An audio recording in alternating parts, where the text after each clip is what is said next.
Project Manager Tate White for a work session on citywide infrastructure investments and the asset management program maturity. Good to see you. Assessment, I was wondering if we were going to have you online, so it's great to have you in person, Commissioner. Background for those who may be new to this conversation. In 2021, City Council adopted the asset management policy, which was developed by a cross-bureau work group, the City Asset Managers Group. The policy promotes comprehensive asset management practices based on a life cycle approach and balanced decision-making, considering level of service, cost of service, risk mitigation, and community expectation. The work session today will focus on asset findings and recommendations to meet the policy objectives. I'm personally very excited for this. I know one of my favorite moments as a newer commissioner was going on that asset management tour. I had no idea what that meant, and it was a very invigorating few hours of time. So I'm really thrilled that all of you keep meeting with one another and are bringing your work forward today.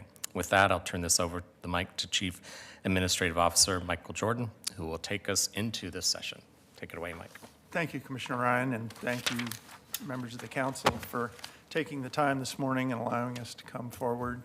I'll be doing just a few brief introductory remarks. The bulk of this presentation will come from Tate, who's been working very diligently on this, but not alone. CFO Michelle Kirby and Deputy Chief Administrative Officer Carmen Merlot have acted as the co-sponsors of this work. And you see a number of people behind me, bureau directors, finance folks. There are also quite a number online to be able to have supported this work and contributed to it for over a year now.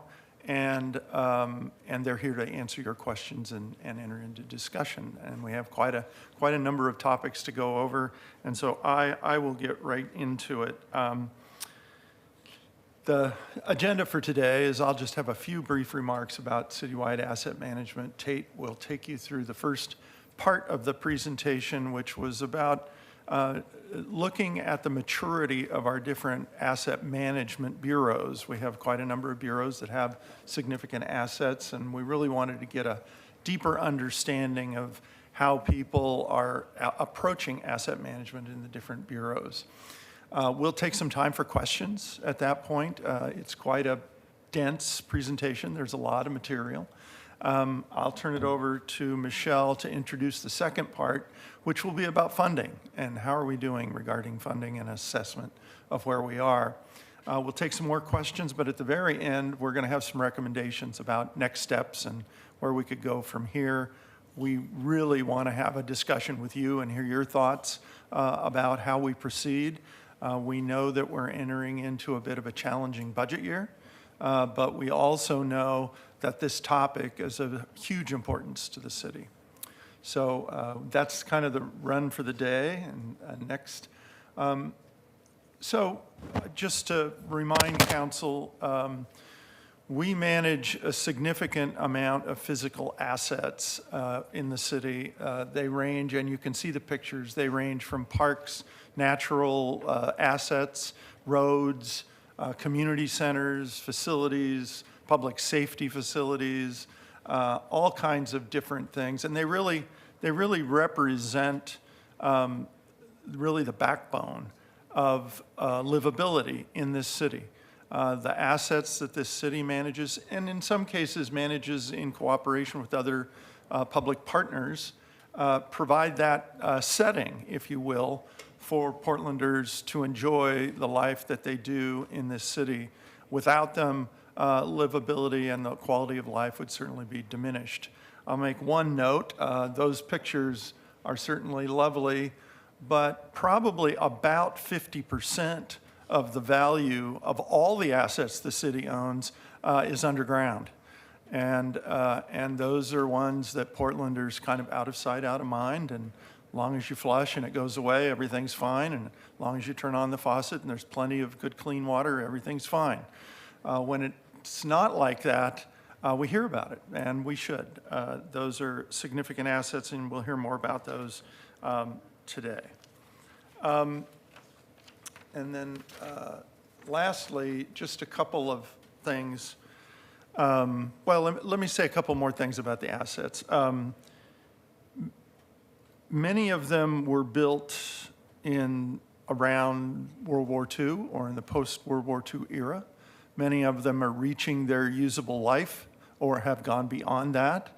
I can personally tell you that you may drive around downtown occasionally and you get stopped and streets are closed and you don't really know which one's closed at which time, and it moves around, and that's because for the last 2 or 3 years, the Bureau of Environmental Services has been doing a downtown and old town pipe replacement project.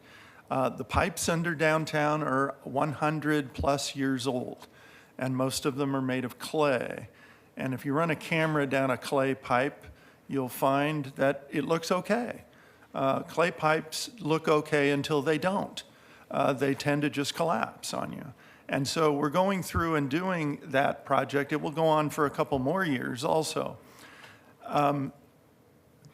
Each one of those projects you might see and be stopped in the roadway for is probably several $100,000, maybe $1 million for each one of those. If those pipes failed, it would be several million for each one of those little projects, because BES's assets almost always are the lowest. So the streets of downtown have multiple sets of assets in the ground above the sewer pipes usually.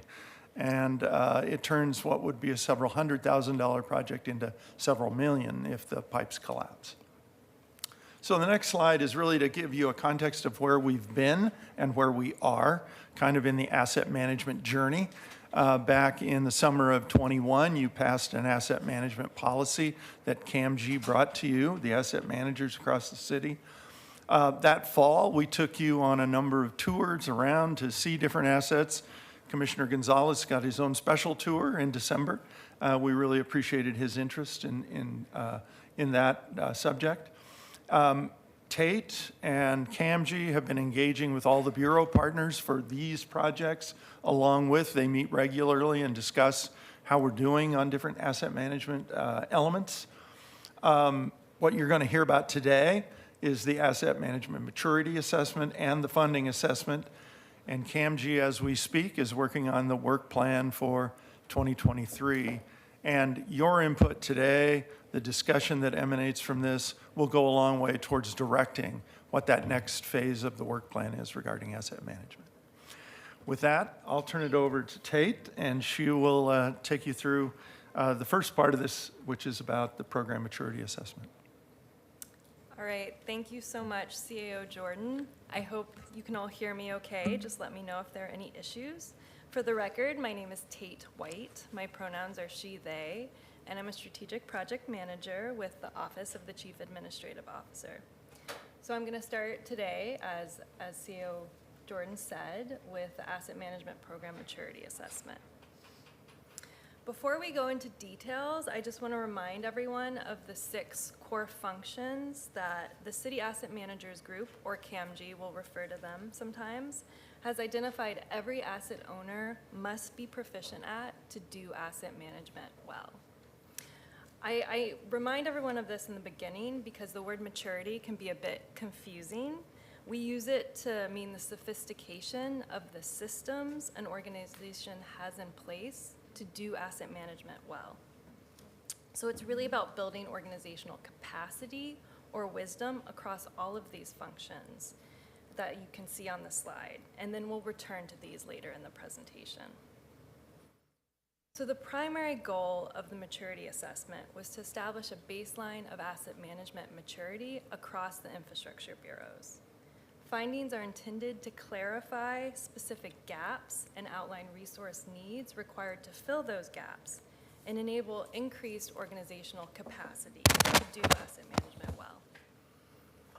So for the assessment, we used an Environmental Protection Agency questionnaire with multiple choice questions that were organized into the sections that are shown on the slide. There were some limitations to the questionnaire, especially a lack of a substantial focus on equity and anti-racism. So several open-ended questions were added throughout. CAMG representatives provided preliminary answers to these questions via Smartsheet, and we followed up with workshops that were more widely attended by different, staff members from the Bureau to walk through each of the questions and confirm answers. Findings are based on both these assessment answers as well as those deeper discussions. So the first 3 assessment sections align well with the first 3 functions along the wheel. Asset management fundamentals questions were focused on understanding of and support for asset management throughout the organization, including the existence of an asset management plan or strategy. Asset information questions were about the existence of dynamic information systems and corresponding assessments. And determining appropriate service levels is a key part of asset management planning. So the next 3 assessment sections are shown on the right of the slide and align well with the remaining functions on the wheel that you can also see. The risk management and life cycle costing sections focus on processes to use asset information to understand risk and long-term life cycle costs and how they drive solutions development, maintenance strategies, and investment decisions related to project delivery and capital planning. And then the financial section asks questions about how these longer-term considerations for risk and life cycle costing are incorporated into financial planning. And finally, we added a reporting and evaluation section to fully represent the policy objectives. Reporting and evaluation is really important, as we all know, to help drive continual improvement across all of the functions. So each of the multiple choice questions had 6 potential answers, with each representing ascending degrees of maturity. I've matched these answers to the Institute of Asset Management's Maturity Assessment Scale, which you can see on the slide. The scale ranges from beginner and dark orange to lighter shades of orange until you reach competent in the bright blue, and then increasing levels of maturity follow in the darker blues. As an organization, our ultimate goal is to not strive for excellence in any 1 or 2 functions, but to achieve competency in all of the functions across the city, because all of our assets overlap and our various systems should really support each other. So here you can see the results of the multiple choice questions. The first column, or vertical axis, represents each of the participating bureaus or programs, and they are ordered according to their overall performance on the assessment, with the most mature bureau at the bottom and the least mature at the top. The horizontal axis is organized by each assessment section or topic, which you can see listed along the top of the graphic. Both OMF facilities and Prosper Portland landed in the aware stage.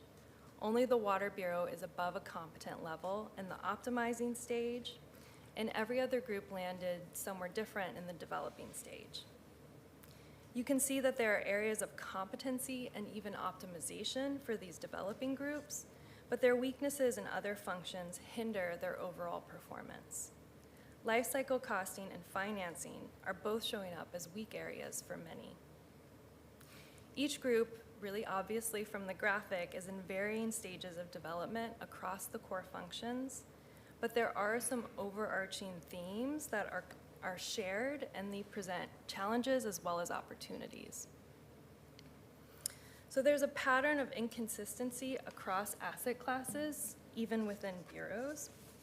The inconsistency in the quality of information and tools across asset types really challenges decision-making from both bureau and citywide levels. There's also a pattern of poor integration of asset information into risk management and life cycle costing frameworks. And this is really weakening connections and understanding between asset needs and investment decisions. Similarly, there are gaps in asset management fundamentals, service level planning, and financing, and these are leading to fragmented performance across the functions. It's really clear that advancement in these areas is really necessary for us to elevate asset management practices as a city to improve service delivery to our community now and for future generations. So with the transition to a new form of government, benefits can be achieved from more coordination and investment in asset management program development. Sufficiently funding operating budgets to support asset management core functions, including non-capital maintenance, will lead to reduced lifecycle costs to deliver services. So during the asset management maturity workshops, there was really rich discussion about challenges and opportunities centering equity and anti-racism that is relevant to both assessments. Although we are doing a better job of targeting investments in areas with vulnerable populations, we are not always keeping up with investments in maintenance of those new amenities, or we may be causing gentrification of these neighborhoods and displacing the vulnerable groups we were trying to serve. Furthermore, equity scores being used to target investments in these areas are based on census data and may be missing real community needs and preferences that are not adequately shown by this data. There's also more robust work to be done to better integrate understanding and considerations of intersectionality, including how our decisions may or may not be negatively impacting communities with low income, communities with disabilities, and other overlapping experiences. And perhaps most challenging to quantify are equity considerations for impacts to future generations, which are especially pertinent to infrastructure asset management conversations. If we do actively integrate and center equity and anti-racism, asset management can be used to champion these goals instead of repeating past harms or perpetuating unintended consequences related to gentrification, displacement, or loss of service. Opportunities identified include focusing more on community impacts and experiences instead of just on the assets themselves. For example, the concept of risk in asset management is often focused on business risk, but could be more focused on community risk. Extremely relevant to the funding assessment conversation, there's a real opportunity to make capital planning more consistent, clearer, and thus more transparent to the community. More coordinated asset management processes and capital planning would allow for more strategic engagement efforts that are more respectful of the community's time and input. So, last slide for this section. Program-specific highlights and recommendations from the maturity assessment are included in the summary report that you have for reference and for bureaus to use to guide their program development. Are there any clarifying questions that anyone wants to ask before we move on to the infrastructure funding assessment? Presiding Officer Ryan, I do have a question or two. Can we go back to the slide that shows the status of asset management systems by bureau? That one? Great, thank you very much. And I don't mean to pick on anybody here, Mike. But I do wonder if staff could tell me a story about why the Water Bureau appears to be doing such a good job at asset management, and on the other hand, OMF, at least according to these colored rankings, seems to kind of struggle in this space. Might also help, I vaguely remember, I believe in the last week or so, this council might have passed an ordinance that around asset management in OMF. I'm not sure if I got that right or not, but yeah, can someone tell us like why water is strong, why OMF is struggling with this space, and what lessons we can learn from this? And this is not necessarily to pick on OMF, but rather it's to educate bureaus about how we can move in towards the blue. Mike, I see we have new people joining that might want to help you answer. I thought I saw Gabe Solberg. Yeah, she's over there. And she may want to comment on the Water Bureau. Yeah. But Sure. I don't know if this is how you're asking it, but is it like a bell curve on these are all of our students and here's the one that's doing the best? Or is it best practices nationally? Or that's how I'm hearing your question at least. Thanks for the question. It's more best practices and comparing to those. It's more about best practices and comparing to those and not bell curve. Well, good morning, all. Gabe Selmer with the Water Bureau. I can take a stab at the question, Commissioner Maps, and then I'd like to invite one of our staff, Mert Meftigal, to maybe provide a little bit more information as our asset manager. I think one of the reasons, just to be very frank, is funding. The Water Bureau has spent on asset management intentionally for the last 20 years. So we have been building up this program for a long time. We have a lot of experience with it. We also learned from the best. We have worked with groups in Australia who have a lot of these best practices worked out to a science and brought those back here. But I really think that that intentionality over the last 20 years and the dedication of funding have been probably the biggest drivers of that success. But Mert, do you want to add in a bit? Thank you, Director Solmer. You actually covered the fundamentals rather well. I would say dedicated and intentional funding, finding the right combination of staff skills for the asset management team, involving analysts and economists and engineers working together. Not to mention that personally, I think the hybrid model we've selected, where there's a core asset management team that works closely with the subject matter experts of different work groups to rely on their expertise. Referencing to hybrid model means that there are sometimes centralized, decentralized, or hybrid asset management structures in utilities. I think we've made the right choice for our bureau. Mostly these things combined have helped us mature over time. I wasn't here for them, but early 2000s when we started to work on asset management. I'm sure we were obviously on our beginner and aware stage, but with the help of international benchmarking exercises as well, which we try to do every 4 years or so, we've identified intentional improvement opportunities and have moved to complete those. So it generally takes, it's kind of not an overnight exercise, obviously. It takes often a decade or more to reach to a desirable competent state in utility environment, at least. And I do think that that dedicated funding is a big piece of that success. I think that when funding is unclear year to year, that makes it very difficult for those bureaus or those offices to do that work. As Mert said, it's not an overnight process. So if you don't know if that funding is going to be available year after year, for instance, the capital set-aside funding, if that's not available, it makes it difficult to invest in the staff and the resources to make this possible. So I'll start with the other end of the spectrum. And it is the flip side of the same story. Unstable funding. And I know that you're getting the picture here. This maturity discussion is about how we do asset management and our capacity and ability to do it well. We're going to talk in the next part about how do we actually fund the capital maintenance necessary to keep asset systems going.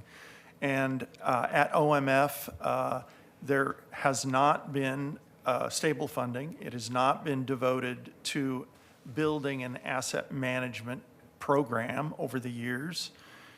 And the capital maintenance work is almost always being done in a break-fix kind of mode. We are not funded at a level to do preventative maintenance very well. And so you're basically in a break-fix mode.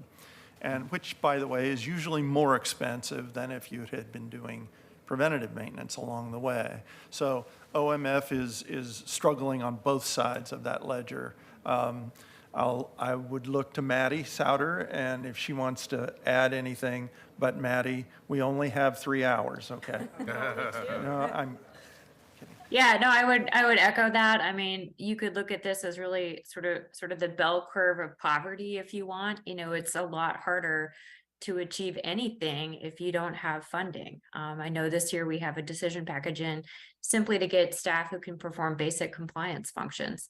So if you're not even performing at that level, you're certainly not going to be performing at any kind of optimized level. And this picture is true not just for our programmatic maturity, but also for our capital funding as well.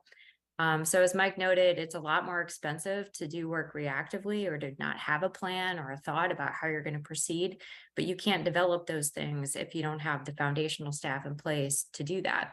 I would also just note there's a side piece here related to governance, which is the OMF facilities is largely an internally facing and internally serving organization. And so I do think it's a little bit of a popularity contest sometimes when we go to think about where we're going to put money. We put money towards the public. We know we put money towards the things that are going to benefit a lot of people.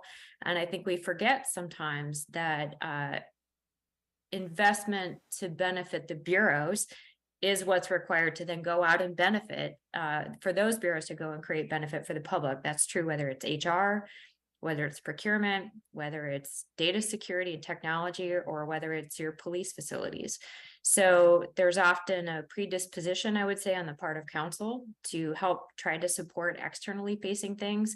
But you can only do that for so long before you start to pay the price. And I think that's what I see reflected here. To put it short, I think we have weak bones. Thank you very much. Thank you very much. I appreciate those responses. They spark many ideas that I love to explore, but I'll also recognize you have a presentation to get through. I'll hand it back to you, President. Okay. Thank you, Commissioner. Anyone else have a question?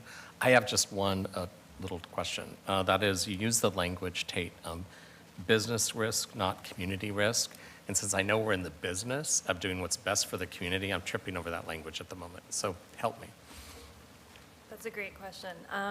So asset management, the history of it, it's very focused on the concept of life cycle costing and understanding kind of business case. So you're thinking about, looking at the life of an asset and, what the various costs across that life are going to be. So it's very tied up in that business case economic analysis. And I think where it has room to grow is understanding that assets are directly impacting communities and their experience of that infrastructure, experiencing that asset. And so I think what we mean by that is just having a better understanding of, what's the impact to community when their water is shut off? What's the impact to community when a bridge has to be closed because it's dangerous? So understanding those community impacts more. And if I could just add a bit, at Environmental Services, in trying to mature our asset management processes, that notion of risk traditionally has almost entirely been about the economic impact of failure and the likelihood of that failure. And where those lines come together is kind of the optimum place to be investing. We've been working on, or had been working on, a triple bottom line approach to risk. We know that for many of our assets, there is a social and community aspect to the failure of the asset. I like to tell people all the time that a basement backup in a low-income neighborhood has a lot more impact than a basement backup in a high-income neighborhood. And so if we had all things equal on the risk-failure scale, we might want to direct our assets in a more urgent way to low-income neighborhoods to alleviate a capacity problem. And on that note, you mentioned the equity lens, and so I was curious if the Office of Equity and Human Rights, if there's representation at this table. It's a great question. I've been working most closely with the OMF equity manager, Juan Carlos, and we have invited various equity managers to the table, but we definitely want to work more with OEHR on this. Awesome. Just have that sharp focus. Great. Thanks. Carry on. Anyone else? All right. Thank you. With that, I'll introduce our CFO, Michelle Kirby, to introduce the next section. Oh, excuse me. Sorry. Thank you. Good morning. For the record, I'm Michelle Kirby. I'm the city's chief financial officer, and I use she, her pronouns. Over the past several years, we've had the opportunity for general conversations regarding the city's growing liabilities and the need for a long-term financial focus. As you are aware, significant liabilities weigh heavily on the city's financial condition and place our ability to provide services to the community at risk. The specific topic we're discussing today is the funding gap between our overall infrastructure needs and the available resources required to maintain those needs. This funding gap, as you have heard, is a very large liability which can only be expected to grow exponentially unless it's addressed. So to begin that addressing of this topic, we have a funding assessment effort that we began by reviewing the city's financial policies and practices and then compared to best practices. And this helped us determine some recommendations and actionable next steps towards developing a long-term funding solution. However, as you will see shortly, this is a complex issue, and it will require a variety of strategies. It'll take prioritization, citywide collaboration, and discipline. Sadly, there's not one easy solution to fix the issue. Therefore, we've categorized all our recommendations into short-term, medium-term, and longer-term to help provide you a clearer roadmap. To perform this review of the financial aspects of the project, we convened a team of financial experts around the city from the infrastructure bureaus and key partners in the city budget office, the debt management team of the Bureau of Revenue and Financial Services, the Office of Government Relations, and our OMF equity manager.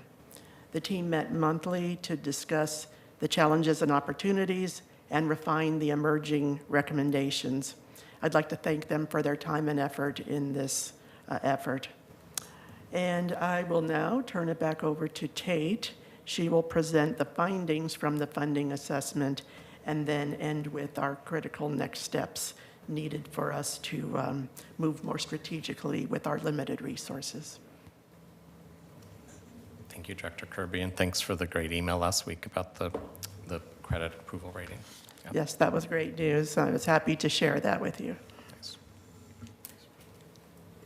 Thank you, CFO Kirby, and thank you for your support through this process.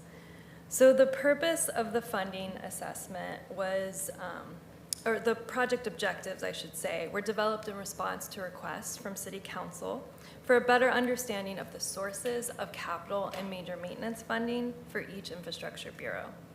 A key part of the assessment has also been to evaluate the adequacy, stability, and flexibility of that funding, given forecasted needs, with the intent to develop preliminary recommendations for long-term funding strategy to address these gaps.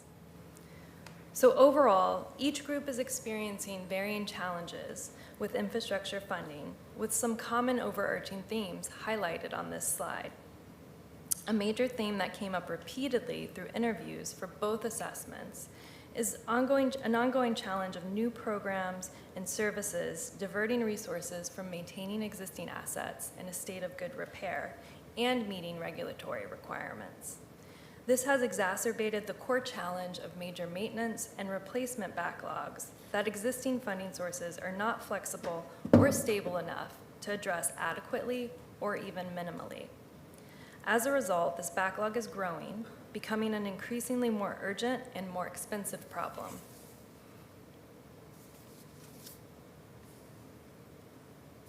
So we have a real opportunity here to collectively take better advantage of capital plans as a tool to be more strategic with the community and better inform decision makers.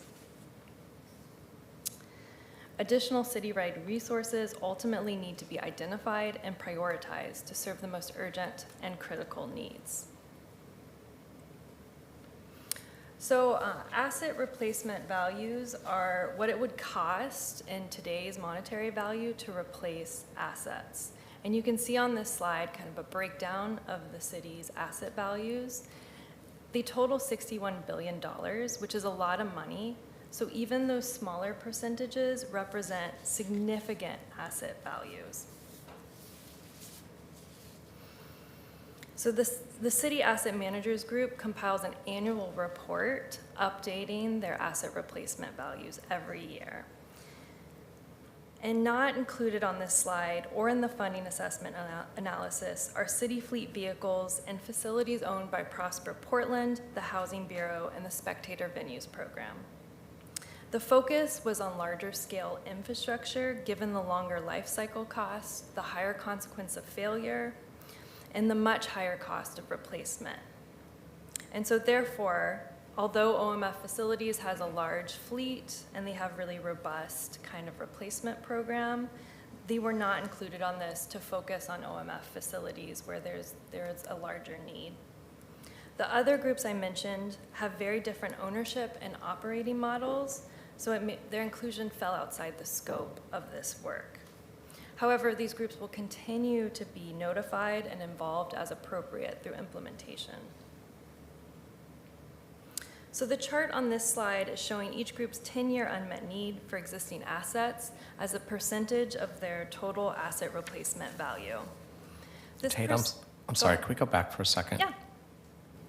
When you were mentioning all the asterisks, those that aren't included, is there a percent that they would represent on their own? I guess it wouldn't be a percent of this pie chart, but this is 61 billion total. Does that total include, did you say, the asterisks? It does not include the asterisk. Okay. So one reason they're not. I guess I want the asterisk total. Which I am not clear on. And I don't can mean try to play gotcha, I just No, it's suddenly fine. hit me. Yeah. You're totally fine. One reason they're in the asterisk is because we don't have clear data on this, because these are groups that generally are offloading those properties. So like housing often doesn't even retain ownership, and they definitely don't retain operating responsibilities. And similarly, like Spectator Venues Program. And when you say that, you mean like the Schnitzer and the Keller? So the Spectator Venues Program, yes, that's exactly what they're overseeing, or like the Rose Quarter facilities. So they're typically, even though they often retain or share ownership, they generally are passing on those operating responsibilities. And so those operating responsibilities are kind of overseen by an agreement, but we're less clear on that data. But there's a who's on first question with those, in my humble opinion. Yeah, Okay, especially for on sure. Spectator Venues. Got it. Did you want to add anything? Thanks. Okay, Just great. Just to Yeah. clarify on this slide and the next slide, so our methodology here in determining replacement value is not just amortization of the original CapEx. There's an assessment performed by the bureaus as to what it would cost to replace those assets. So it's not a pure accounting exercise, correct? It's a projection of CapEx needs, essentially. That's correct. It varies. Some bureaus might have something that looks more like that, but one thing I think everyone wants to do is have more of a standardized methodology for calculating these things, and we're not there yet. First, for calculating replacement value, but it's never going to be a pure composition like a balance sheet showing the value of that asset on your books. This is truly a projection of replacement costs. Okay. I just wanted to be clear. Yeah, I think Tate said it best. It varies from bureau to bureau, just as you saw in the chart, the varying ability or maturity. Some of these bureaus, it is more like just a CapEx kind of thing, but in the bigger bureaus, the ones that are more there, particularly the utilities, they calculate replacement and make an estimate. I can tell you, over the last few years, that replacement value has gone up dramatically, at least at Environmental Services and at Water Bureau, just because of the capital construction cost escalations have been dramatic. In the assessment on the next slide, where you're mapping the gap between replacement value and essentially what funding sources this is comparing what we project as funding sources versus the replacement? Not yet. Basically, this chart is looking at 10-year estimated unmet need, which is calculated differently by different bureaus. It's looking at that as a percentage of those estimated asset replacement values. And so this is sort of a new perspective looking at this that basically shows kind of no matter how big each asset base is in those bureaus, it's showing what percentage their need represents of that asset base. So even though when you see the need for transportation, it looks huge compared to those smaller bureaus, but here you're kind of looking at that on even ground for each, if that makes sense. So I want to make sure I follow. So OMF, fire kind of stick out on this slide. So they've assessed the replacement value for their assets. And what you're showing me here is that they have dramatic unmet needs for that replacement value. And when we assess that unmet need, we're looking at how do we determine that unmet need? So is that bond measures that are in the pipe or a designated fund, the lack of a designated funding source? Just want to unpeel that a little bit. Yes, and we could get into details in the discussion for separate bureaus to respond specifically, but generally they're often estimating their unmet need by kind of the gap in what funding they have and the goal of what they should be investing in their existing assets. So best practices is that you should be investing 2 to 3% of your asset replacement value annually into those assets. So a lot of these estimated unmet needs have been determined by saying we're investing less than 1% of our asset replacement value yearly into our assets. And so that's what that gap is. Yeah, it's not lost to me that they're general fund supported bureaus, right? So this isn't rocket science how we get here, but okay, thank you. Yes, definitely. All right, so I was going to talk about this slide more. We've covered some of it. This perspective is interesting because it shows the relative significance of each group's unmet need regardless of the size of their total asset base. And then I was going to remind everyone that OMF Facilities manages 1.5 million square feet of city-owned assets, including the highest profile civic facilities related to policing and emergency response.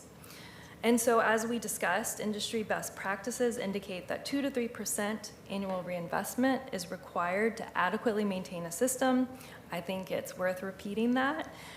This has largely not been happening due to decades of constraints on funding major maintenance and replacement of existing assets. And as we've discussed previously, it's been happening a lot more in bureaus like water because they have that funding. So this chart shows the results of significant levels of deferred maintenance, which so severely threaten our existing asset base and require us to think more strategically about recapitalization management. So the capital improvement plans that are currently published with the annual budget were the best source of consistent data that we had to start with for this assessment. On the slide, you can see a stacked bar chart showing the value of each group's 5-year capital forecast in the lighter teal, with the current fiscal year capital plan value shown in the darker navy color. These numbers do have some limitations. Each bureau is doing their best to forecast their funding sources over the next 5 years, but these are just estimates, and actual spending may vary, subject to variations based on new funding opportunities or less reliable funding going away. And I just wanted to mention that as project manager, I did make a decision to leave out some speculative funding that was included in both OMF Facilities and Fire and Rescue's capital improvement plans. So their 5-year forecast, OMF Facilities had about $7 million of capital set-aside funds that they are not necessarily getting, and we can presume will not get given the forecast. And then Fire and Rescue had close to $200 million of bond funding included in their capital improvement plan. So I left those out here since that funding is not guaranteed. So the order of the bars is also significant, which we've touched on. The utility ratepayer bureaus are at the bottom. The three middle bureaus have varying ranges of funding sources, but are frequently reliant on the general fund. And the top two are internal serving bureaus, dependent on rates paid by other bureaus. So they're also dependent on the general fund, but it's kind of a double curse there. The pie chart on this slide shows the distribution of funding source categories currently included in the 5-year capital forecast. To the right, you can see that these sources are estimated to total $3.5 billion over the next 5 years. But the estimated unmet need is above and beyond that, over $4.8 billion. So that's in addition to the 3.5. So the pie chart, going back to it, that's really taking the 5-year forecast on the previous slide, lumping those all together, and this is breaking down where that funding's coming from. You can see the huge share of capital funding supported by utility rates and the relatively smaller shares that we're achieving from other revenue sources. I also want to note that the general fund accounts for only 4%. Next, we will look at more detailed slides for the 4 groups representative of the greatest challenges, and there are parallel visuals for the other 3 groups included in the funding assessment in the report for your reference. Any questions before we move on? I have one. Does Okay. anyone else? Okay. Yeah, Tate, when you made the comment set-asides are not guaranteed, I'm trying to connect that statement with the smaller percentages. Why am I doing that? Because I think sometimes maybe the squishy funding, my word, is connected to some of those categories. I don't know. I'm trying to make sense of that comment. So when I talk about capital set aside, that Right. is that specific capital set aside that's technically a part of the general fund that currently is one of the only, General fund. yeah, so that's grouped in the general fund in this. I basically had to try to group all the various sources, which are broken down more in the report, but this is under their general categories of basically where that's funding coming Yeah. from. That funding Yeah. is coming from. That makes sense. The general Yeah. fund would be the one that I could assume, but I didn't want to assume. And utility rates are the most of the lockbox, since it's an agreement with the payers. Got it. Yes. Thanks. All right, so I'll keep going. All right. So these visuals for each group are set up purposely to be quite similar, so they're, understandable. So I'm going to go through kind of what the visuals mean and what is shown in them. On the left-hand side, you'll see a pie chart showing the subject group's capital funding sources for the current fiscal year. In the middle of the right side of the slide, you'll see the estimated unmet need. This is typically annualized over 10 years as per the CAMG reports. The bar at the top shows the current year's capital spending total in gray relative to the magnitude of the 1-year unmet need in gold. The bar at the bottom is reflective of the chart you saw of the same color earlier in the presentation that shows the 10-year unmet need for existing assets as a percentage of the total asset replacement value. Although these numbers have varying levels of confidence and reliability, they give us an order of magnitude understanding of the infrastructure funding gap that we are facing. For OMF facilities, which is the slide shown now, the age of facilities combined with historical underinvestment in major maintenance and replacement has led to critical city facilities in great need of maintenance or replacement, often at high costs that outsize the constraints of what can be collected through rental rates. These constraints on rate increases are due in part to the absence of city policy and rate-setting methodologies for internal services. This affects not only the ability of baseline capital, the availability of baseline capital for city facilities, but also the adequate provision of basic facility services like compliance and planning. These constraints are further compounded by the lack of ability or willingness on the part of bureaus to voluntarily agree to rate increases for internal services and facility capital due to their own significant competing needs and constraints. These are challenges that the Bureau of Technology Services also faces and creates barriers to innovation. Oh, I'm not done with OMF facilities, I got excited. So OMF facilities relies heavily on capital set-aside, which we discussed, to fund critical projects. The set-aside is, of course, restricted to parks, transportation, and emergency response projects, and so that substantially limits the projects that OMF facilities can submit for consideration.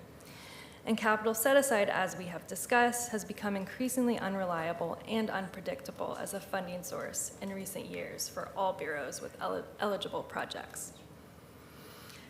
So Portland Fire and Rescue's current fiscal year capital plan is relatively low, as you saw on the previous slide. It's just over $4 million. On this slide, you can see that Fire and Rescue's capital plan is largely funded by the general fund. But their annual general fund allocation does not sufficiently cover their capital needs. In the past, Portland Fire and Rescue has relied on a general obligation bond every 10 years to fund capital projects. In absence of a path forward to securing a general obligation bond, they have very serious challenges to the adequacy of their capital funding. Portland Parks and Recreation's capital maintenance backlog is over $500 million. Capital growth and expansion is largely funded by system development charges, which must be used on capital growth and capacity projects and cannot be used to repair, rehabilitate, or replace existing assets. That is why I've represented system development charges with a hatching pattern in the pie chart because they're very inflexible. And you can see the same in the section of the 1 year, the bar that shows the 1 year capital spending. The only flexible ongoing resources for capital maintenance are coming from the general fund. Build Portland and capital set aside are one-time in nature, unpredictable, and increasingly unreliable options. The Bureau of Transportation has the highest variety of funding sources, but there are still reasons to be concerned about ongoing issues with sustainable funding. Grant funding is the largest source, but it's not necessarily predictable or reliable. Projects receiving this funding must meet grant requirements and are not always representative of the projects that have the greatest need, influenced by factors like risk and criticality. General transportation revenue has historically been PBOT's core discretionary revenue source, but it is declining and has experienced significant volatility since 2020. And then it's similar for the local gas tax, which has the potential to sunset in 2024. The following charts, one on this slide and one on the next one, show the breakdown of each group's current fiscal year capital improvement plans and 5-year forecasts by generalized project types. The generalized project types include mandated projects shown in navy, capital maintenance projects shown in gray, and capital growth projects shown in blue. PBOT has a number of capital growth projects that have been bundled with some maintenance work that are shown in the lighter blue. Internal serving groups and Portland Fire and Rescue are using what funding they have available to address whatever capital maintenance projects they can. And then, but that funding just continues to be inadequate. I'm kind of sounding like a broken record here. OMF facilities and Portland Fire and Rescue need the operating funds to build out their asset management functions to understand what is needed to serve growth. The largest funding sources for Portland Parks and Recreation and the Bureau of Transportation can generally only be used to fund growth projects, which, as we've talked about, is a challenge. Additional, more flexible funding is needed to address large capital maintenance backlogs as well as mandated projects. So here we can see the same data looking forward 5 years, addressing the significant gaps in adequate and flexible funding for maintaining existing assets in a state of good repair and meeting regulatory requirements requires more clarity about the types of capital projects bureaus are funding, how they are being funded, and what projects are not being funded. So what happens if we don't take the critical next steps of improving capital planning and providing more operating and capital funding to serve the most urgent needs? We are going to see exponentially increasing closures and decreases in services to the community. At worst, but possible, we'll see catastrophic failures of major assets like bridges, with escalating negative impacts to the community, public safety, and economic development. Failure of some assets will lead to major service disruptions and threats to public health and environmental quality. And continued deterioration of amenities will have a cumulative negative impact to community experiences and quality of life. Portland Parks has already modeled that if their current funding levels continue, they will need to close 1 in 5 park assets over the next 15 years, resulting in significant service level reductions to the community. So let's shift to talking about solutions. I researched and did follow up with representatives from peer cities that are exercising, I should say, best practices to address their infrastructure funding gap. Some clear themes emerged, and they're highlighted on the slide.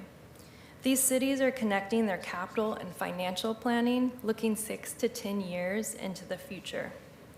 In the process, the integrated asset management principles, including using reliable condition data to inform decisions and using asset management planning to develop capital investment strategies.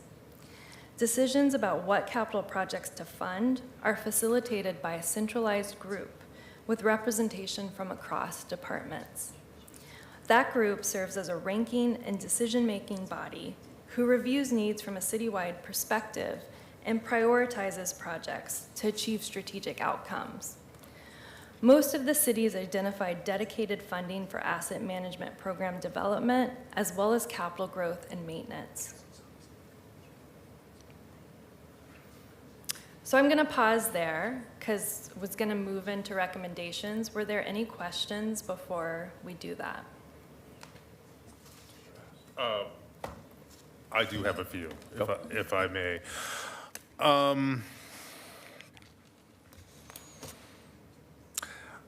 I noted in your presentation on parks and system development charges that parks was limited in how they could use system development charges in terms of maintaining their assets. And one of the things I have discovered, or I believe I've discovered in my time on council, is that different bureaus, that system development charges seem to work differently for different bureaus. Let's take the parks example. Like, who makes the rules for how parks system development charges are used? Director Long is in the house. Yes. Come on I up. could attempt to answer this, but I think I Or- will defer. No. Why don't you defer to Sarah? I'll start. Adina Long, Director of Portland Parks and Recreation. Good afternoon or morning. I also have Todd Lofgren and Chris Silke on the line. Should I not be able to answer this question? My understanding is that the SDCs are governed, it's a state-governed program, and we work very closely with the city attorney's office when we have questions about whether or not a particular project or even a component within a project would be SDC eligible. So there are some instances where we might move forward with a capital program or project, and much of it will be funded with other funds, and we'll identify portions that might be SDC eligible. It's very rare that we'll spend just SDC funding on one project. Is that the way it works for every bureau? Well, Mr. Jordan. Director Long is correct that there is framework legislation at the state which authorizes cities and counties to do system development charges. There are 5 services that they can be done for: stormwater, clean water, sanitary sewer, parks and rec, and transportation. And we charge all 5, but we do it in different ways. Director Long is correct in that system development charges I would say in almost every case, only represent a part of funding for capital improvements. They must be used for expansion of capacity. They can't be used for regular maintenance. And they can be charged either in a forward-looking way as an improvement charge, which I believe is what happens at parks, or they can be charged in a reimbursement way, looking backwards for investments that have already been made in the system. That's what environmental services does with their, and they can also be a combination of those things if the Bureau wishes to do it that way.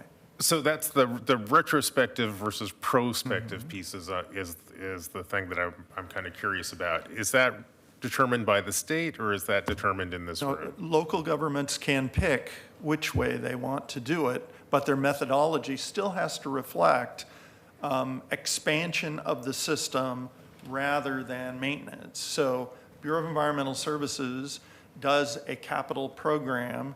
They look at the investments that are made over time, and they determine that SDCs can be used for the parts of the work that were expansions of the system. So, and it gets a little difficult to pick, because when we go out and do, take over a neighborhood as an invading army for 6 months and tear up everything, we are usually going because of a maintenance issue. Right. But often in those jobs, there are capacity problems in the system. So a pipe isn't large enough in diameter, and we have basement backups or something like that. And in the combined system, it's often about carrying stormwater rather than sanitary. But we calculate how much of the cost of those projects can be allocated to capacity building, and we apply SDCs to those in a reimbursement way. So we already know what we've spent, and each year we allocate the SDCs to that. Thank you, Mr. Jordan. That both clarified some things and raises some questions. I think in general, for me, colleagues, I think it might be worth having a conversation about how SDC charges in the city are organized. I don't have a predetermined place where that conversation ends, but I certainly have noted that it's a complex space, and I'm not sure if the current rules work for us as best we could. One more question, and then I'll let you move on. I think today we also heard that the Fire Bureau historically has used general obligation bonds to take care of some of its maintenance needs. Would that option be available to other bureaus in the city? I may defer to the Chief Financial Officer for that. Thank you. I have our debt manager, Matt Garrick, on the line, but I can tell you at a high level that the thing about general obligation bonds is that you have to go to the voters with a bond measure and have it approved by the voters. And then the tax stream that comes from that is directed towards the payment of the debt. So you see school districts frequently will have capital needs and go out for a bond measure periodically. Fire has done it, I guess, historically for several years. We do have other different GO bonds that we've gone for. But what is frustrating is that we haven't looked holistically citywide and said, okay, fire has this need. What could we put with it? And coordinate and be strategic in going out for a GO bond. So that's actually one of my top recommendations, is to really look strategically. We have a limited amount of goodwill with the voters, so we don't want it to be first come, first serve. We want to be strategic and thoughtful in what we would go out to do. Thank you, and I appreciate that background and that history and that political analysis. But we are also looking, we're kind of looking for, or perhaps we're looking for new sources of revenues to support asset management. It's at least good to know that theoretically this is a possibility for other bureaus as well.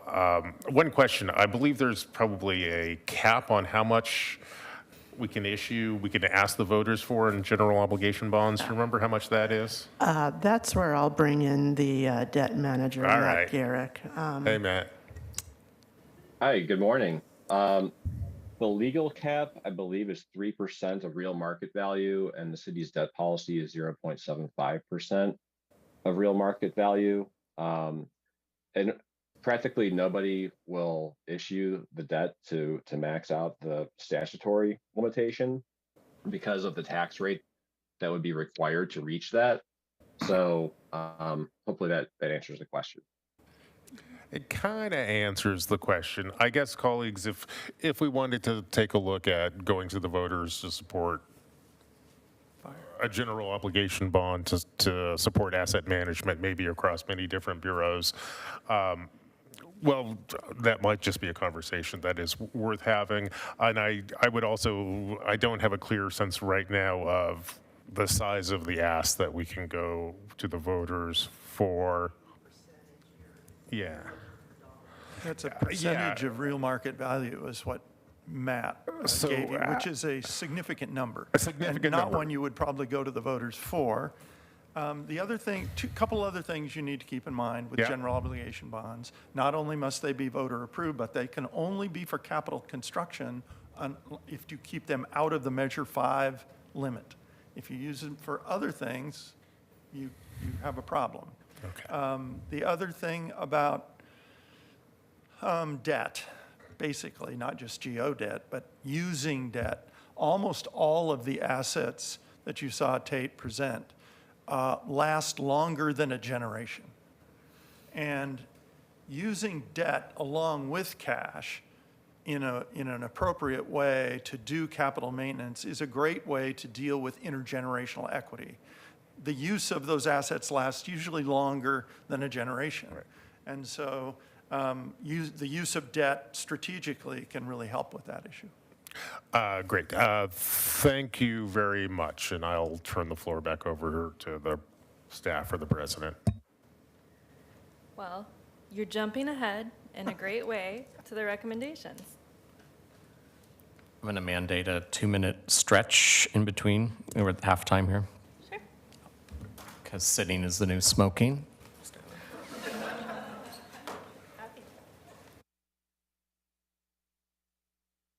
Recording stopped.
the presentation, so I think we're doing well. Awesome.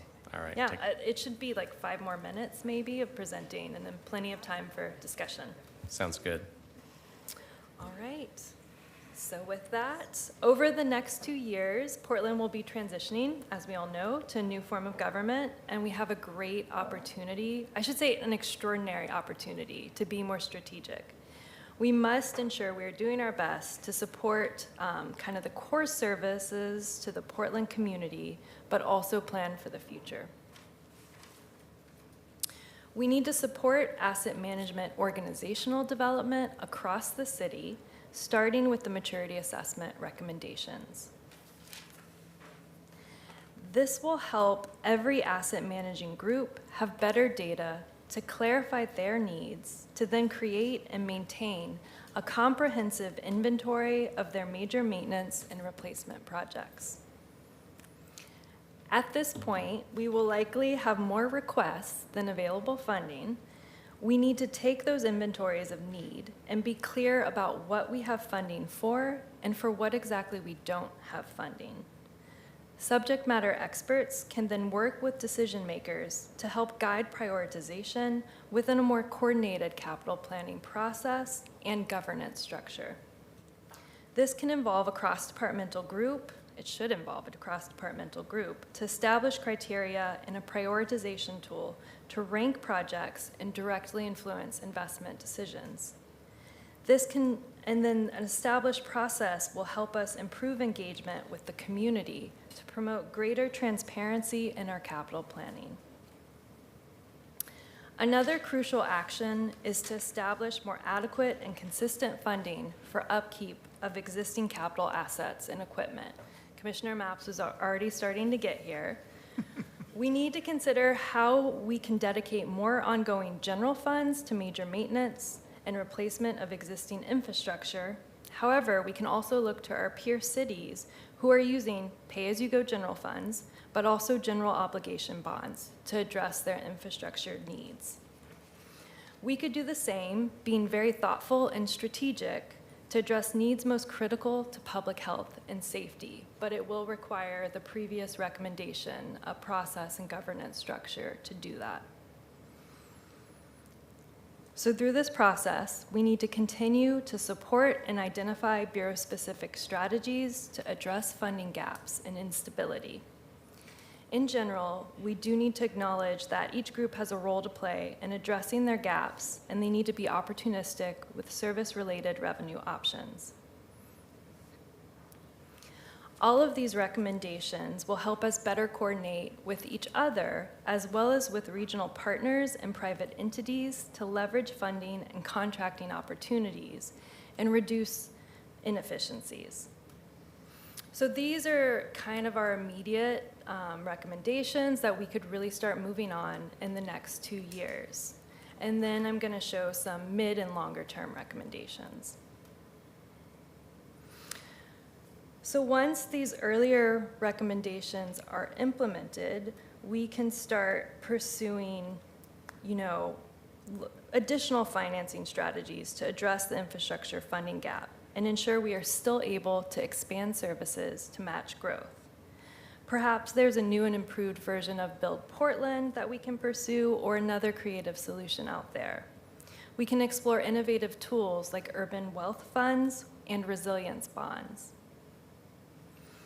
And then we can develop a long-range capital financial plan to outline future capital needs and funding availability, align asset management, capital, and overall financial planning, and determine realistic and clear infrastructure funding solutions.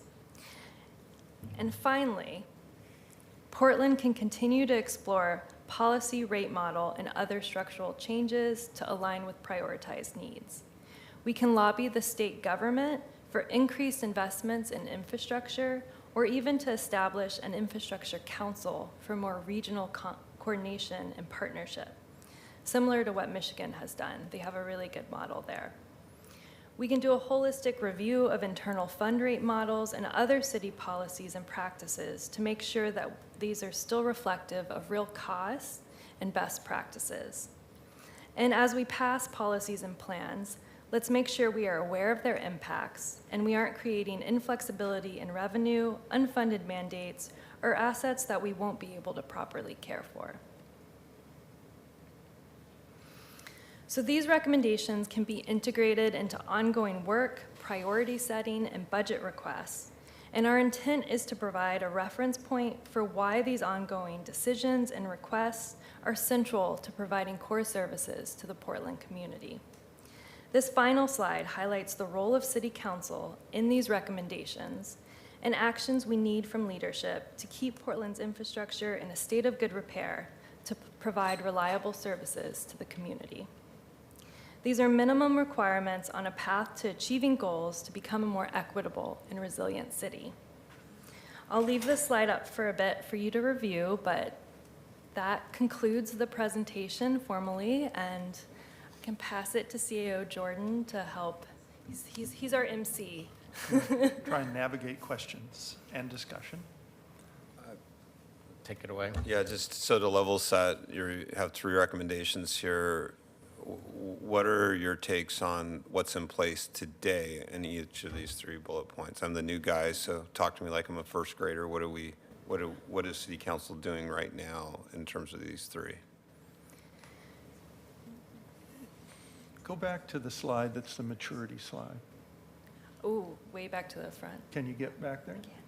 Just give me So, to your question, Commissioner, as with most things at the City of Portland, it is uneven what bureaus are doing right now. As you can see from this slide, and as you heard in the discussion, the Water Bureau has been investing at a pretty good clip for a couple decades in doing asset management. I can tell you that Maddie Souter, who was on a little earlier, has been doing a huge amount of base work to understand what the gaps are at OMF facilities. We have not made the investments to mature the asset management business process, let alone set aside the capital funds to actually do the maintenance. So, you know, on Maslow's hierarchy, we're wandering in the wilderness for shelter and food. And those represent kind of the ends of the spectrum. And the different bureaus are in between there as far as their investments in the actual system.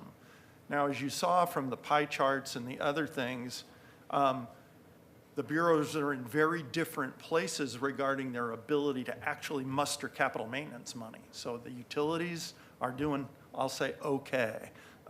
They've got major headwinds ahead of them also. Transportation, to be honest, is slowly going out of business. The gas tax is a dying revenue source. And until the state moves to some kind of vehicle mile traveled fee, and or we do something much more dramatic locally, transportation is going to be very challenged. They are somewhere in the middle regarding their maturity of understanding their system, but they're going to struggle at investments, and it's going to get worse instead of better. Parks has made some progress with a levy, and they've been able to make some investments that have helped them. But again, very uneven across spectator venues. We have a contract for operations with Metro to run the facilities, the Portland 5, if you will. But Metro does not do capital maintenance.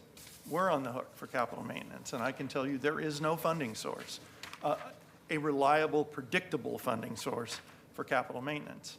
We're about to come up with a negotiation for the land lease for the Moda Center and the Veterans Memorial Coliseum in the next 2 years, 3 years, 2 to 3 years. And there will be commas and zeros associated with keeping the Moda Center as a first-rate NBA venue. Can you go back to Spectator for a second? I want to make sure I tracked that right. So it's on the balance sheet of Metro. No, it's on we own the assets. We have a contract for operations with Metro. I get that part. Yep. So, but the public or the contract is that they operate it. They operate. So there's a major sewer problem at the Schnitz right now because BES is taking one of those 100-plus-year-old lines and redoing it. And not only are they redoing it, but they're bringing it to a different elevation, and therefore the schnitz's lateral won't go to the line anymore. And so they're having to not only rebuild the lateral, but they're having to redo a bunch of stuff inside the schnitz, hundreds of thousands of dollars of work, and Metro's not paying for that. We are.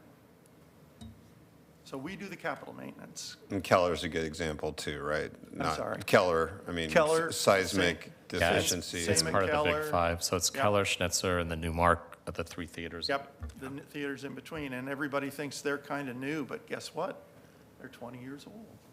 And things like HVAC systems and other things start to go. So we disrupted your rhythm, and I want to be clear what my question was and tie back to this. So my question was really about where city council is as a baseline relative to your recommendations. You're making the point that the bureaus are all over the map in terms of asset management, maturity, and capability, so I follow. So am I jumping ahead and assuming your recommendation is we bring all of these bureaus to some baseline of core asset management That is capability? That is the recommendation, Commissioner. How long that will take is probably a matter of choices that have to be made annually in the budget. These costs that we're just talking about now are all operational costs. Right. We can't use debt for those. So we're really talking about trade-offs in the annual budget about what you invest in, which business processes you invest in. And I think you're all aware that we're entering into a fairly challenging budget cycle, at least for the general fund, for sure. Is there ways at first blush to, and this dovetails with your recommendations a little bit, but to centralize some asset management functionality so that we get some economies of scale, right? I mean, whether it sits in OMF or some other bureau, budget office, I don't care, but is there efficiencies to be had by centralizing some of that asset management capability? Well, I think the short answer is yes, but the longer answer is it's complicated. Tate alluded to the next 2 years. We have an opportunity to think about how the city is organized and some of its business processes. We probably don't have time to go into every one.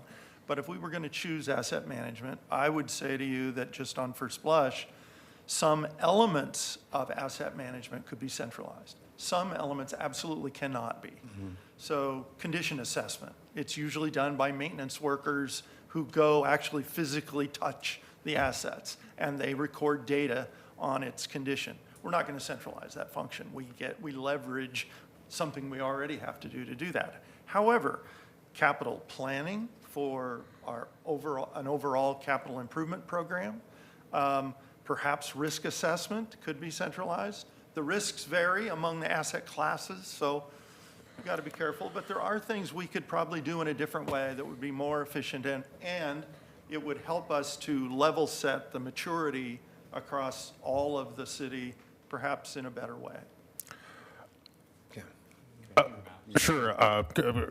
If I may, I'd like to piggyback on Commissioner Gonzalez's question.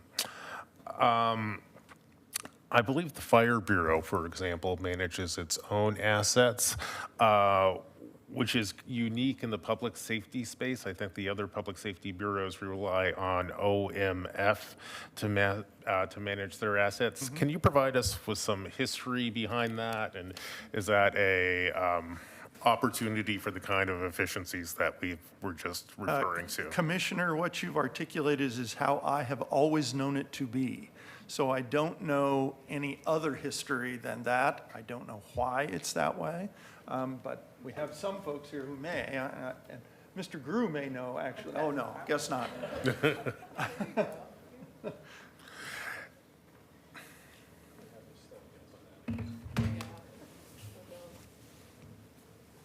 Good morning, Kezia Warner, Portland Fire. And I am going to give you an answer about that I don't have the deep history of, but I think too, just the general awareness that we have had internal management of our assets. Historically, we've got some unique needs for the Fire Bureau. We have apparatus, which is very different, our trucks and engines. So they require different levels of maintenance.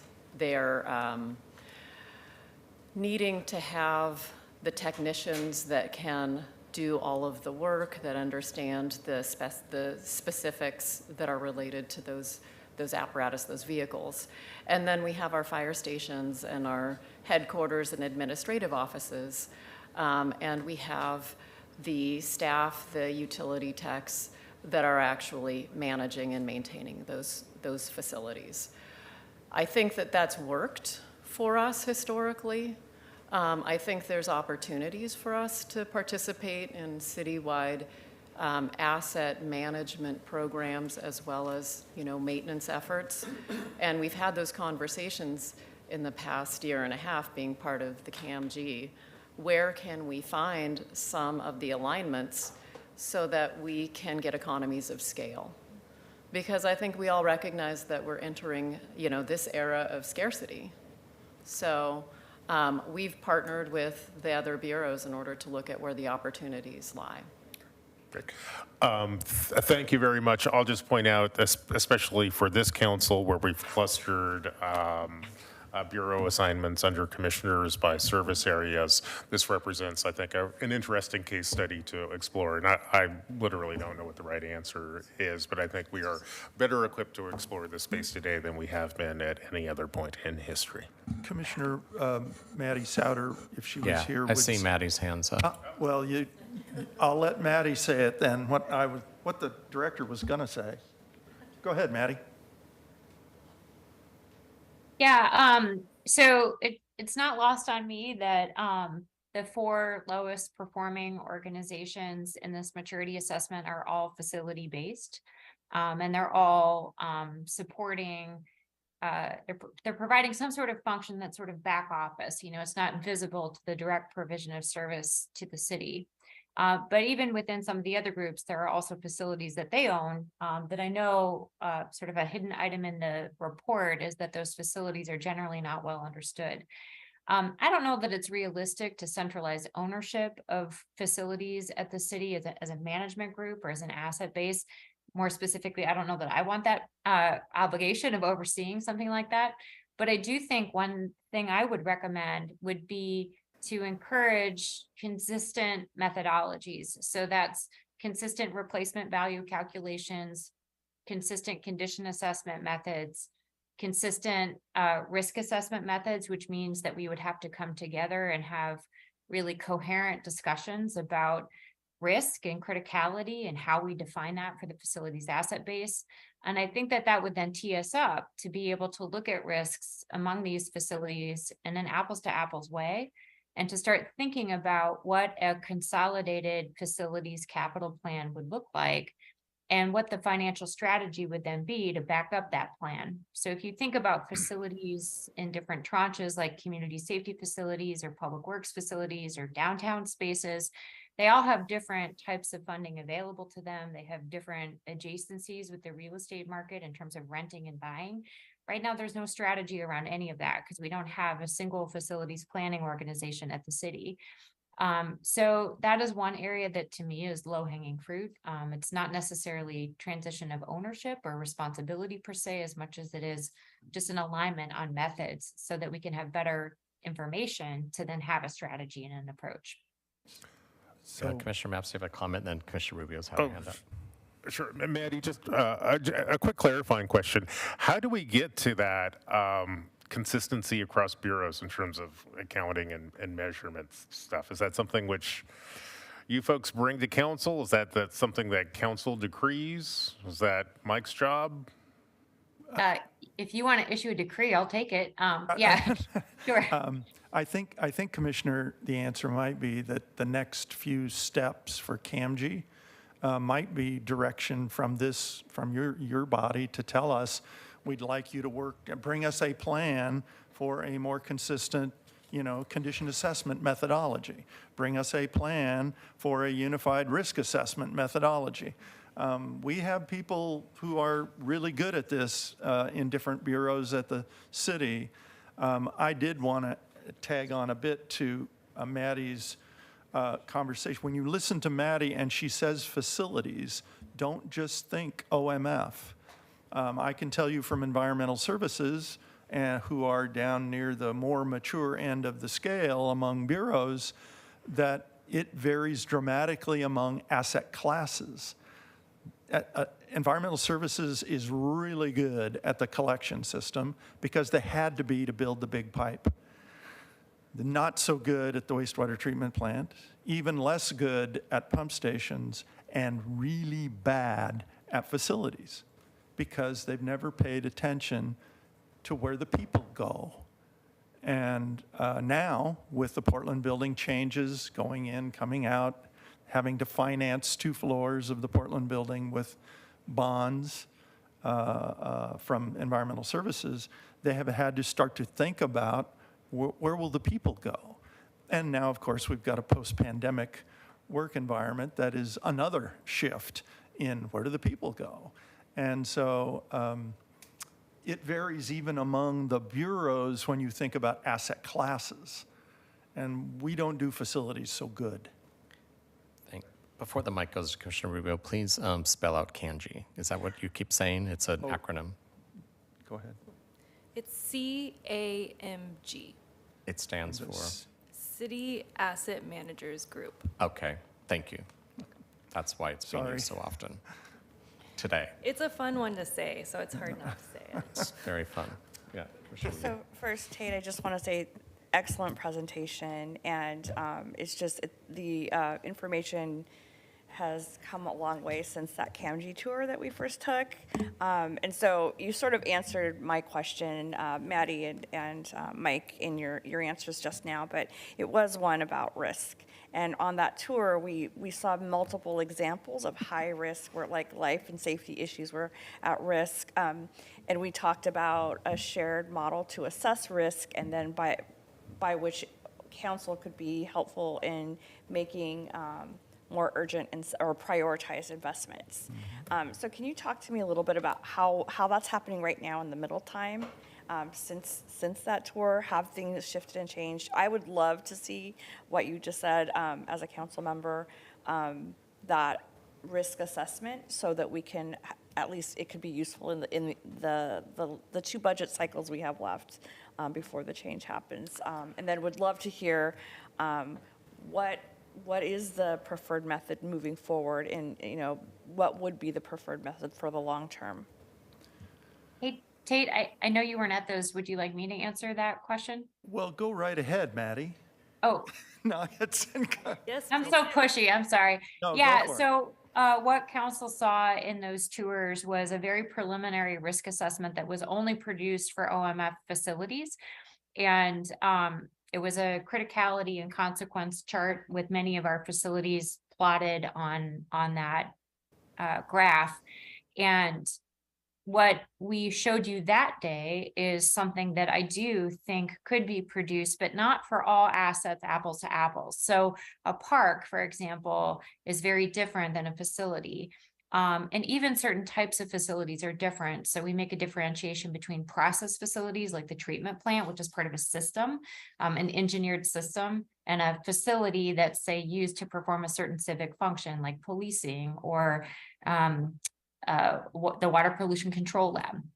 So what I think can happen is an apples to apples assessment of risk within certain asset classes. And so what facilities has been doing for the last year, OMF, we are well underway in the procurement of our information system. We actually, Commissioner Mapps was asking earlier about what just came forward, and that was a request to do some contractual things for that system, but we also requested a facility condition assessment. So this is the opportunity for us to go through all of OMF's assets and do a complete reset on our condition data, because our condition data was about 10 years old, so that we could understand the risks, at least of our asset base. And one thing we would like to come to council to propose at some point would be that other bureaus for their non-process facilities use our methods to similarly assess the condition of their assets, so that we can start to have that conversation about relative risk and how we might solve for this within that class. And that, again, I think is low-hanging fruit in terms of improving at least one of the infrastructure bases in the system. but I really can't speak for, the treatment plant or other sort of process facilities. I couldn't speak for bridges or roads. They're all in some ways evaluated slightly differently depending on how they function, how they fail, et cetera. So for facilities, that is my recommended path forward. And I see Shannon has her hand up, so I'll be quiet. Yeah, so I was going to move on to Shannon, but I just wanted to briefly interject that I'm standing on the shoulders of giants with CAMG, and so I wanted to open it up to other CAMG members. Shannon, go right ahead. With your permission. If that's okay to respond to this. Go ahead, Shannon. I don't know. Oh, maybe we lost her. Shannon, who you speak of, they're remote? Maybe we can come back to Shannon. She doesn't seem to be able to get off mute right now. Do any other Okay. CAMG members want to add to that? If not, I have a question. Oh, Okay, go. Who's this? yep. So this is Mert with Portland Water. So I was trying to unmute there for a second. Apologize. Yeah. So the some level of consistency would be nice. We already have on the water side, we already have a working relationship and support from OMF for our non-process facilities, as Maddie put it. We've in fact had some preliminary discussions about some of the projects Maddie was just mentioning with OMF staff. I mean, there is value in establishing some level of consistency, and it's one of those avenues that we could leverage some efficiencies potentially. Because there is some functionality similarities between non-process facilities and OMF facilities. This is Shannon. I couldn't figure out my mute either. If I could, is it all right if I? Yes, absolutely. We hear you, I Shannon. apologize. So I'm Shannon Reynolds. I'm from the Bureau of Environmental Services, and the only point I wanted to make was that risk assessment really happens at various scales.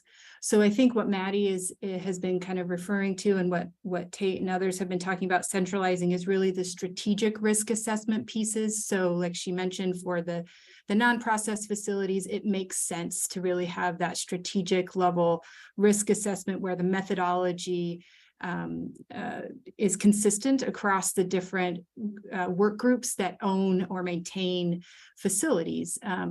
But there is this diversity of asset issue that requires a variety of different methods for risk assessment, as Maddie alluded to. And for BES in particular, we have quite a variety of diversity in assets. And so we have a variety of methods to ascertain risk. And when we look at risk, we look at it from the strategic level for our Bureau's collection of portfolios, which is very diverse, all the way down to trying to identify risk for a project base in determining alternatives that have higher or lower risk, so that we can understand at the site scale what kind of risk we are leaving on the table or we are willing to accept. And so I just wanted to highlight there's also this scaling of risk assessment methodology that we do need to be careful not to oversell the idea that we can centralize across all of those spectrums of scales. Thank you. Thank you so much. Did you want to make a comment before we move on, Commissioner Mapps? No, not right now. Or I do, before we wrap up today, I do have some comments or questions I still want to get to, but I don't need to go now. All right. So you've mentioned several times there's other cities that you've been looking at that are doing this well. Could you go ahead and name a couple of those comparable cities? Yes, absolutely. I'll take this one. So I will say that the United States is not a leader in asset management. It's really, Canada, Australia, New Zealand, England, other European countries. But I did focus on American cities because they're facing such similar challenges. And so I casted my net broad initially, but then sort of focused more on cities that were really actively working to address their infrastructure gaps. So Washington, D.C. is one that's doing a fantastic job. They have a long-range capital financial plan that their CFO is very involved in, and they're really, really being clear about what their needs are and what they actually will have to do to address that gap. Another city I've been looking at a lot is Denver, Colorado.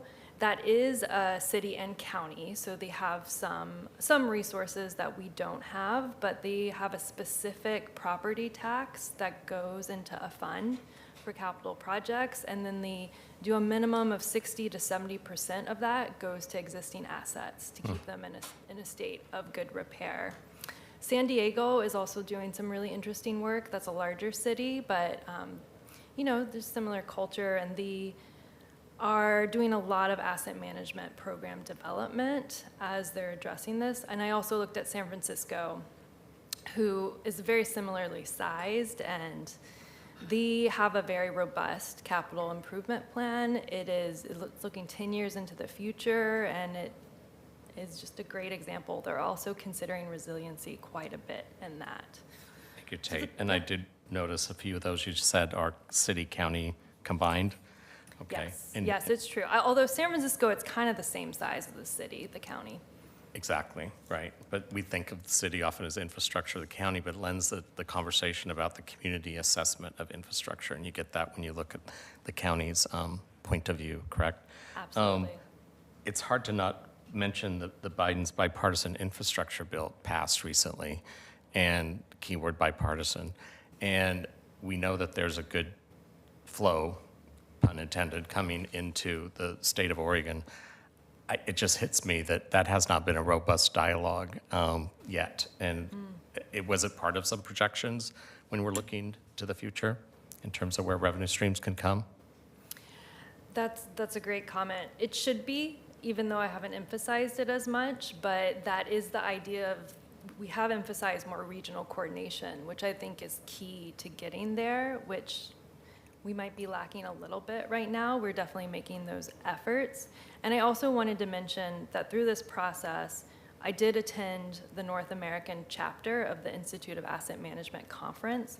So all the kind of best practices I was learning from those conversations with those cities are reflected across organizations in the asset management field. And that's where I learned about Michigan's Infrastructure Council, and that's been a great body for them to really provide a lot of regional coordination. And a lot of that is just, as we've talked about today, really gathering information and being really strategic with how they're using that information. And I think that's a huge step in the right direction to be more ready to take advantage of the infrastructure It ties into one of your funding. recommendations, a long-range capital financial plan, which I think it'd be easy to think we could get a lot of support for that ASAP. And that would get us ready so that we have the right proposal, if you will, to receive the money coming from this bipartisan infrastructure largesse that's out there right now. Absolutely. Yeah. Next questions. I just had one that's borderline question comment in thinking about commonality across the bureaus and in talking about asset management. I guess the question or the comment I'm going to pose is more about the long-term capital plan. Risk as a term, I've heard that used a lot today, and crucially important that it's a big input. But as we think about the city emerging from the pandemic, what our strategic plan may be as a community, there's also the other side of the coin, right? So key investments we should make to deliver on the shared vision of the city emerging from the pandemic. And that relates directly to capital investment. Do we want to be an employer of choice? In some of our public safety bureaus, you know, a training facility for fire is not just a risk factor that we haven't invested in, it's also an opportunity. And certainly our history of public transit, our history of being a bike culture may lend itself to support certain types of investments that align with our long-term strategic plan. So it's a borderline question comment. You know, when we're looking back, we're looking at existing asset base. We have to talk about risk of failure without question, right? That's a logical way to frame what is at stake. But also when we're looking forward from a capital plan perspective, I would just submit that we may want to use some language at times that is a little more broad, that is also encompassing of the opportunities we have as a community to intelligently invest for the next generation. So, I couldn't agree more, Commissioner. regarding our planning efforts, we have historically been a loose confederation of states, and we don't necessarily have an integrated strategic plan. And we struggle with that. I'll cite the council's recent adoption of the Southwest Town Center Plan. And we struggle with that because, speaking again for environmental services, the stormwater management challenges in the Southwest Hills are substantial. And while it's one thing to change the color on the map of a particular parcel, it does not mean that we can serve it with essential services. And if one of the council's major goals is affordable housing, and we are not going to supply the infrastructure, we are going to expect the developer to do that, I would suggest affordable housing is out of reach. And so it's that kind of capital planning in a more integrated way that matches up with our community development goals and what kind of place do we want this to be ultimately, along with our considerations of equity and neighborhood issues, that we struggle with those from a comprehensive perspective. So I think your point is really well taken. Can we go back to the slide that contains staff's short-term recommendations? Yes. Almost there.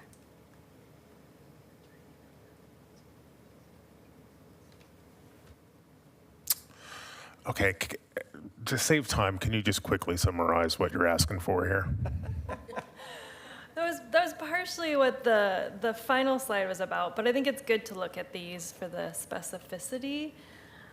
I will say 1A and 1B are really calling back to the maturity assessment. Due to how our city is structured, it was a lot more straightforward to look at capital funding, but there's a whole operational funding component here that is very complex that we need to continue to understand and dig into. And so 1A and 1B are really for that. And when you have bureaus coming, asking for funding for their organizational development to develop their asset management programs, that's really what that's about. And we're trying to show why that's important to connect to the other recommendations.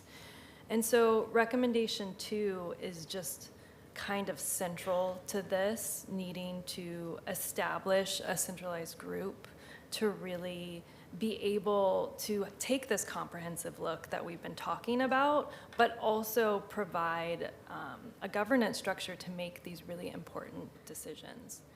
And then, of course, prioritize. And so recommendation 3 is providing that necessary funding for this group to actually use to make these important decisions. I will say 3 is really focused on citywide funding. A lot of our funding sources can be specific to bureaus, like system development charges, but there's a need to have kind of more reliable citywide funding for this type of work. I can't emphasize enough the word reliable, stable, predictable. It is very difficult to have a 10-year capital plan if you can't predict from year to year a funding stream. I would say it's more important than adequacy, that it's reliable. We won't jump from where we are to adequate funding overnight. So maybe we should focus on what can we do that would create a reliable stream so we can really begin to do that long-range planning.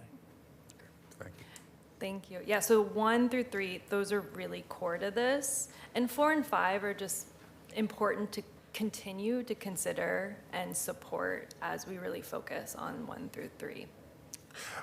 Great, thank you very much. Now I'm going to address my call. Well, first, let me address staff and everyone who spoke today. I really appreciate the work that you've done. I think that you've made this council and the city much smarter about the challenges associated with asset management. I think you've all towards a path forward, which I believe we would be wise to explore. Now I'll talk to my colleagues on council. Colleagues, I'm not sure what you've taken away from this, but one of the things I've taken away is I think I would like to direct this group to return to council with a plan to a proposal / plan for how we can implement these recommendations. In addition to that, I think I heard a couple of other ideas that I thought were compelling, and I'd like to see staff come back with a recommendation on how we can accomplish things like developing a unified methodology for strategic risk assessment. I think that's something that we talked about, and the reasons to pursue that made a lot of sense to me. I also heard a need for a unified method to measure the cost associated with replacing, our various assets, and I think I'd like to learn more about that. So if the next time this group comes to council, I would sure appreciate it if you could explore more for us about how we can do that. And the third thing that I thought I heard today that I'd like to see this group come back was a plan on would be asset assessment across bureaus, which is a theme that we talked about. What are the states? I think that gets down to whatever the states of our facilities and whatnot.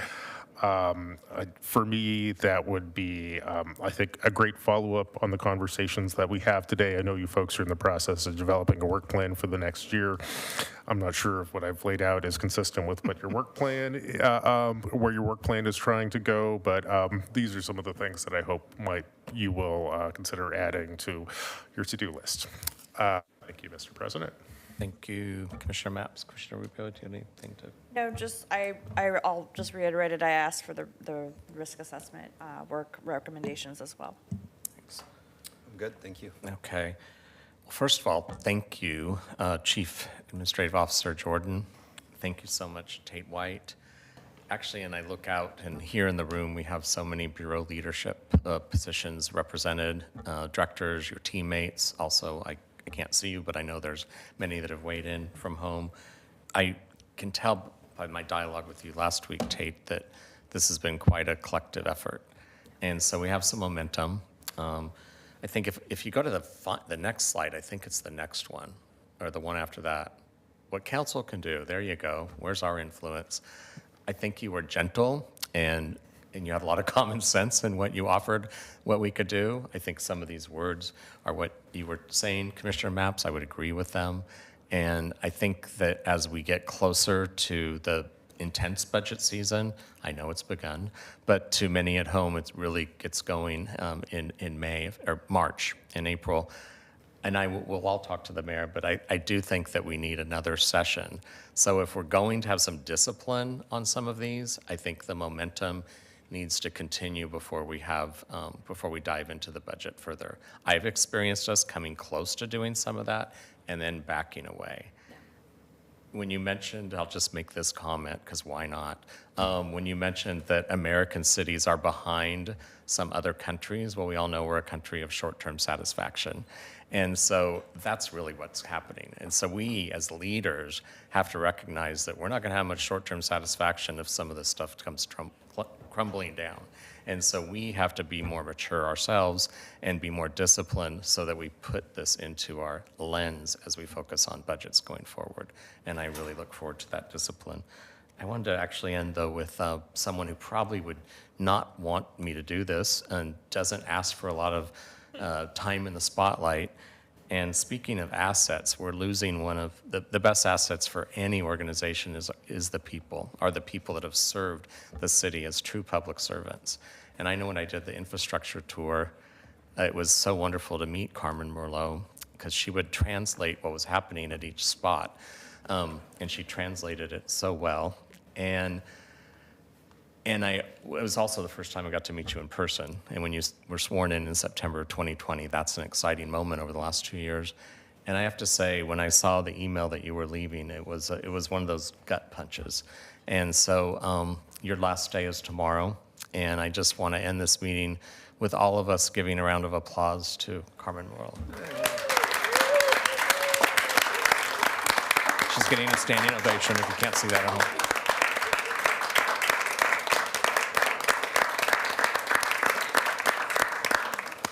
On that note, this work session's adjourned. Thank you.